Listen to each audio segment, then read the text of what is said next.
Hello and welcome दोस्तों, स्वागत है आप सभी का तिवारी एकेडमी में। दोस्तों, आज के इस वीडियो में हम लोग जान लेंगे क्लास 7 के साइंस का 6th चैप्टर भौतिक एवं रासायनिक परिवर्तन के बारे में। वहीं हम लोग जान लेंगे उस चैप्टर से जुड़े एक टॉपिक 6.1 भौतिक परिवर्तन के बारे में।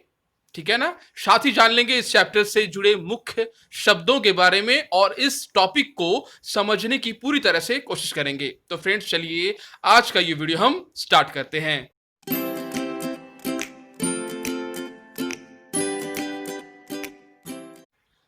तो फ्रेंड्स, जैसा आप सभी देख पा रहे हैं, इस टॉपिक का हेडिंग है भौतिक परिवर्तन। तो फ्रेंड्स, सबसे पहले हम जान लेंगे कि आखिर परिवर्तन शब्द का आखिर क्या मतलब होता है। तो फ्रेंड्स, परिवर्तन का अर्थ होता है चेंजिंग, बदलना। ठीक है ना, वह होता है परिवर्तन। अब है हमें जानना कि यह भौतिकी शब्द का आखिर क्या होता है, मतलब भौतिक मतलब क्या होता है। तो फ्रेंड्स, आप सभी जानते हैं भौतिक परिवर्तन को अगर हमें अच्छे से समझना है तो पहले कुछ बातों को जरूर जान लेना है। उनमें से ये बातें हैं कि पदार्थ क्या होते हैं। तो फ्रेंड्स, पदार्थ ऐसे वस्तुएं जिनका आकार होता है, जिनमें आयतन होता है, जो जगह घेरते हैं, जिसका अनुभव हम अपनी ज्ञानेंद्रियों द्वारा करते हैं। ठीक है ना, पदार्थ कहलाते हैं। जैसे हवा, पानी, सोना, चांदी, ये सभी पदार्थ हैं। अब आपको जानना है कि ये पदार्थ इस पृथ्वी पर तीन तरह से पाए जाते हैं। किसी भी पदार्थ को तीन भागों में विभक्त किया जाता है: ठोस, द्रव्य और गैस, सॉलिड, लिक्विड और गैसियस। ठीक है ना। अब है आपको जानना कि आखिर ये भौतिक क्या होता है। पृथ्वी पर जितने तरह के पदार्थ पाए जाते हैं उनमें दो प्रकार की संरचनाएं जरूर पाई जाती हैं। एक होता है बाहरी, जिसको हम लोग कहते हैं भौतिक। एक होता है अंदरूनी, जिसे हम लोग कहते हैं आंतरिक। किसी भी परिवर्तन के द्वारा अगर बाहरी रूप किसी भी पदार्थ का अगर बदल जाए, ठीक है ना, तो उसे हम लोग कहते हैं भौतिक परिवर्तन। किसी भी परिवर्तन के माध्यम से अगर किसी पदार्थ का अंदरूनी भाग, अंदरूनी हिस्सा अगर बदल जाए तो उसे हम लोग कहेंगे रासायनिक परिवर्तन। दोनों परिवर्तन एक दूसरे के बिल्कुल विपरीत हैं, एक दूसरे के बिल्कुल अलग हैं। जिस तरह आपने लास्ट के क्लासेस 6 में पढ़े थे, ठीक है ना, जैसे रिवर्सिबल चेंजेस पढ़े थे, इरिवर्सिबल चेंजेस पढ़े थे, जैसे उत्क्रमित परिवर्तन के बारे में पढ़े थे, और ऐसे परिवर्तन जिसे हम उत्क्रमित नहीं कर सकते हैं, यानी अचल परिवर्तन। ठीक है ना। तो फ्रेंड्स, उन्हीं का एक एडवांस रूप है आज आप पढ़ने जा रहे हैं, भौतिक परिवर्तन। ठीक है ना, और रासायनिक परिवर्तन। तो फ्रेंड्स, जैसा मैंने कहा, परिवर्तन के किसी भी पदार्थ का वह परिवर्तन जो उसके बाहरी हिस्से को बदल देता है। ठीक है ना। अब है कि यह भौतिक कहने से आप क्या समझते हैं।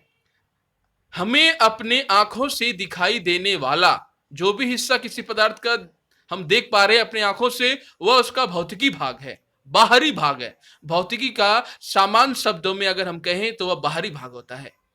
किसी पदार्थ को हम रंग देखते हैं, किसी पदार्थ का रूप देखते हैं, उसका आकार देखते हैं, उसका कलर देखते हैं, यह उसका भौतिकी भाग है, बाहर वाला हिस्सा है। ठीक है ना। किसी परिवर्तन के माध्यम से अगर उसके इस भौतिकी भाग में परिवर्तन होता है तो उससे हम लोग कह रहे हैं भौतिकी परिवर्तन। ठीक है ना। जैसे एक एक पूरा लकड़ी है, ठीक है ना, बहुत बड़ा लकड़ी है मान लीजिए।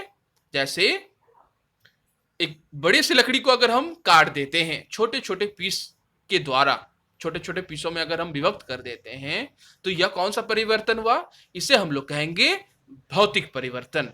याद रखना है आपको, किसी भी चीज को अगर हम काट देना, ज्यादातर काटने से, वह परिवर्तन भौतिक परिवर्तन ही होता है। इसके अलावा अगर हम और अच्छे से समझें, अगर हम लकड़ी के उन पीसेस को अगर हम जला दें तो क्या हो जाएगा, बन जाएगा वो राख के रूप में बदल जाएगा। ठीक है ना। अब आपको यहीं से आपको समझना है, लकड़ी के बड़े एक कुंदे को आपने पहले पीस पीस छोटे छोटे टुकड़ों में काटा, तो यह परिवर्तन भौतिक परिवर्तन हमने कहा। ऐसा क्यों? क्योंकि लकड़ी का बड़ा वाला हिस्सा भी लकड़ी था और काटे जाने के बाद वाला हिस्सा भी लकड़ी ही था। दोनों ही अवस्था में ये लकड़ी ही थे। एक बड़ा था, एक छोटा था, उसके आकार, आयतन में परिवर्तन हुआ। जैसा मैंने आपको कुछ देर पहले बताया, ऐसे परिवर्तन को हम लोग भौतिक परिवर्तन कह रहे हैं। उसी तरह से अगर हम लकड़ी को, काटे हुए लकड़ी को अगर हम जला दें या फिर किसी अन्य लकड़ी को लेकर हम जला दें तो वह ऐश राख में बदल जाती है ना। तो ऐसा क्यों होता है? उसके अंदर की जो ऊर्जा है वह निकलने लगती है, हमें हीट महसूस होती है, ठीक है ना, और वह लकड़ी ऐश राख में बदल जाता है। या फिर कागज का टुकड़ा भी आप लेकर अगर जलाएंगे तो वह राख में बदल जाएगा, ठीक है ना। अगर हमें इसे अगर और भी अच्छे से समझना है भौतिक परिवर्तन को, जैसे मान लीजिए हम एक आइस लेते हैं, बर्फ का टुकड़ा, बर्फ के टुकड़े को अगर हम बाहर रखते हैं फ्रिज से निकालकर, तो वह आसपास के सराउंडिंग से क्या करते हैं, वह हीट लेते हैं, ऊष्मा को लेती है, अब्सॉर्ब करती है और वह पिघलने लगती है, तरल अवस्था में आ जाती है। ठोस बर्फ बदल गया तरल पदार्थ में। अब उसी तरल पदार्थ यानी वाटर को, पानी को अगर हम गर्म करते हैं तो वह वाष्प में परिणत हो जाती है। याद रखना है आपको, ठोस बर्फ का होना, उसके द्रव्य अवस्था में होना और वाष्प में होना, तीनों अवस्था में पानी, लेकिन जो जल है वो पानी ही है, यानी वाटर का ही फॉर्म है, ठीक है ना। बर्फ में भी पानी है और द्रव्य जो पानी है ही, और गैसीय अवस्था में पानी है। याद रखना है आपको, गैसीय अवस्था में पानी कैसे, किस तरह से बादल की सृष्टि होती है आप सभी जानते हैं, ठीक है ना। तो इन सभी प्रक्रियाओं को, इन सभी प्रक्रिया में जो आप देख रहे हैं पानी का जो रूपांतर हो रहा है ना, वह उसके स्टेट का परिवर्तन है। याद रखना है, नया चीज क्या कोई बना है? जिस तरह लकड़ी को जलाने से उसका राख बन गया था, लकड़ी के राख से हम पुनः लकड़ी में क्या वापस जा सकते हैं? ऐसा नहीं जा सकते हैं। लेकिन काटे हुए लकड़ी जो थे, बड़ा से लकड़ी से जब हमने काटे छोटे छोटे पीसेस में, दोनों अवस्था में ये लकड़ी ही थे, लेकिन लकड़ी को जब जलाया गया तो वो राख में बदल गया, ठीक है ना। जैसा मैंने आपको कहा कुछ देर पहले, लास्ट के क्लासेस में आपने पढ़े थे, जनरली रिवर्सिबल जो चेंजेस होते हैं ना, वो भौतिक परिवर्तन होते हैं, और इरिवर्सिबल जो चेंजेस होते हैं, ठीक है ना, अचल परिवर्तन जो होते हैं, उसे हम लोग रासायनिक परिवर्तन के कैटेगरी से समझते हैं। याद रखना है आपको।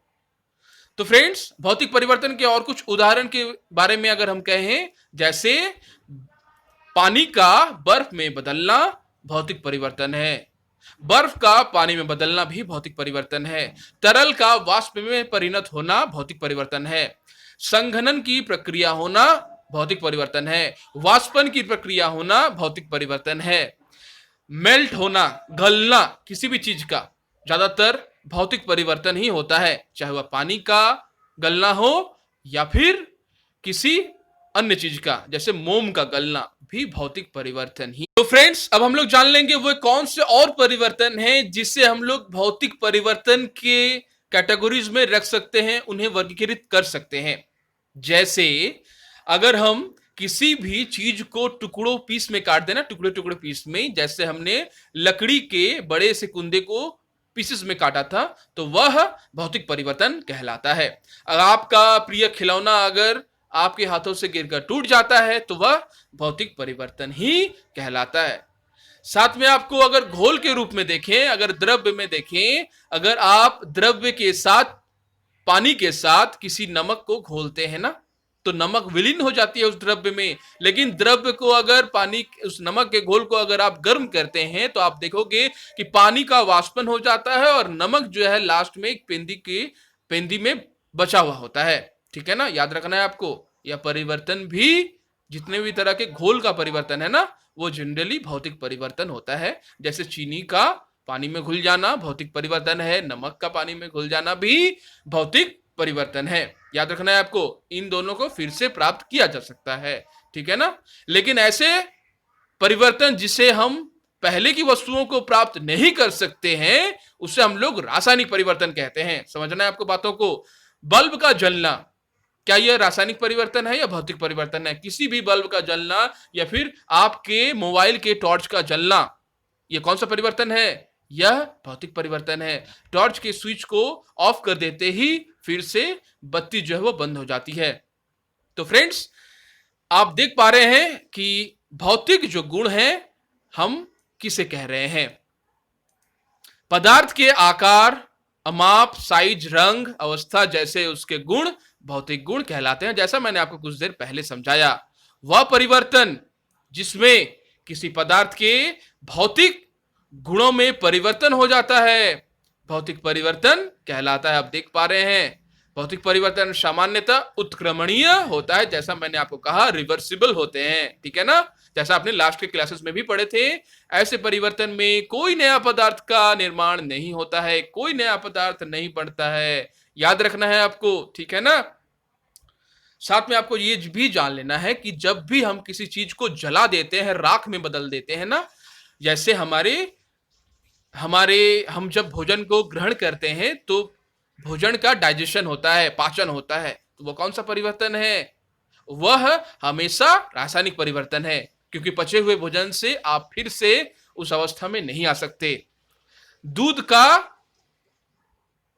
खट्टे में बदल जाना, दही में निर्मित हो जाना, दूध का दही बन जाना, ये कौन सा परिवर्तन है? यह रासायनिक परिवर्तन है, क्योंकि दूध जो है वो खट्टा नहीं होती है, याद रखना है आपको। और दही जो है खट्टा हो जाता है, पूरी तरह से बदल जाता है, उसकी रासायनिक यानी आंतरिक संरचना बदल जाती है, समझना है आपको, ठीक है ना।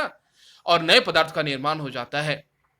जैसे सूर्य के प्रकाश की उपस्थिति में पौधे प्रकाश संश्लेषण की प्रक्रिया को भी पूरा करते हैं, तो वहां कौन सा परिवर्तन है? वह परिवर्तन भी रासायनिक परिवर्तन ही है। यह बात भी आपको समझना है फ्रेंड्स, ठीक है ना। तो फ्रेंड्स, यह था आज का वीडियो। मिलते हैं हम लोग नेक्स्ट के वीडियोस में, जहां हम लोग जान लेंगे अच्छे से रासायनिक परिवर्तन के बारे में, जैसा आप सभी देख पा रहे हैं। तो फ्रेंड्स, यह था आज का वीडियो। मिलते हैं हम लोग नेक्स्ट के वीडियोस में।